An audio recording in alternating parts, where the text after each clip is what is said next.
They came from the parlors and drawing rooms of 1,000 provincial towns and villages. From a sheltered dream wrapped in Victorian elegance they came, the inheritors of a century that scarcely remembered war. Nothing, no training, no education, no books or films could have prepared them for the experience to come.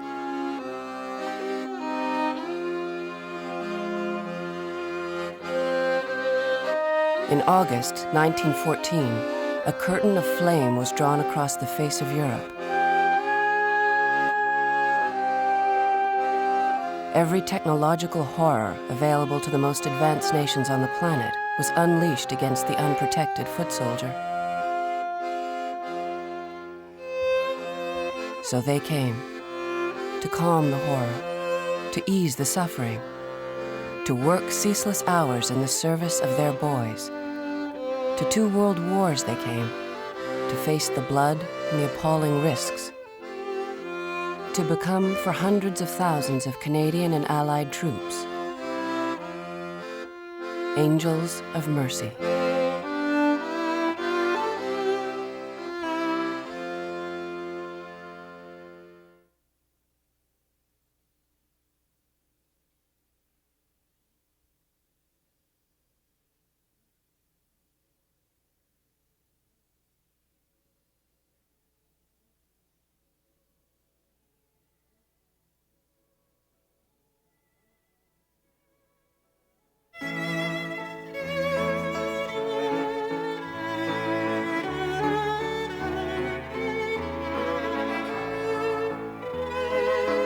As the guns of August drew near, it was obvious that there were simply not enough nurses ready to do the job.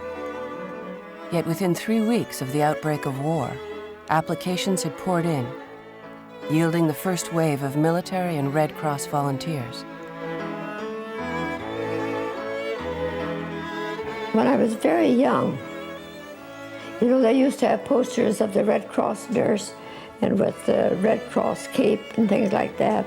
And I was just, I guess, 7 or 8 years old.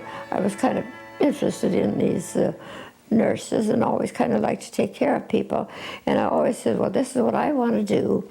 When I grow up, I want to take care of six soldiers, not knowing what it would be to be in a war. When I was training, the war hadn't started. I went in February and the war didn't start until the September. And so we had a lot of time to think it over. But I was very proud when they accepted me.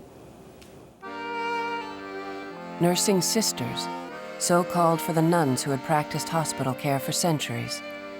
By the end of the Great War, the Canadian Army Medical Corps alone included 3,141. 5 out of 6 were on active service overseas. And when the call went out again in 1939, the first rank of volunteers was filled with the veterans of World War I.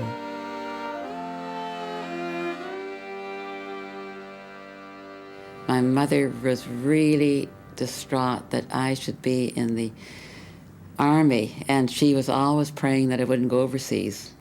And then, of course, I did go overseas. All the girls who joined up initially, whether it was in the Army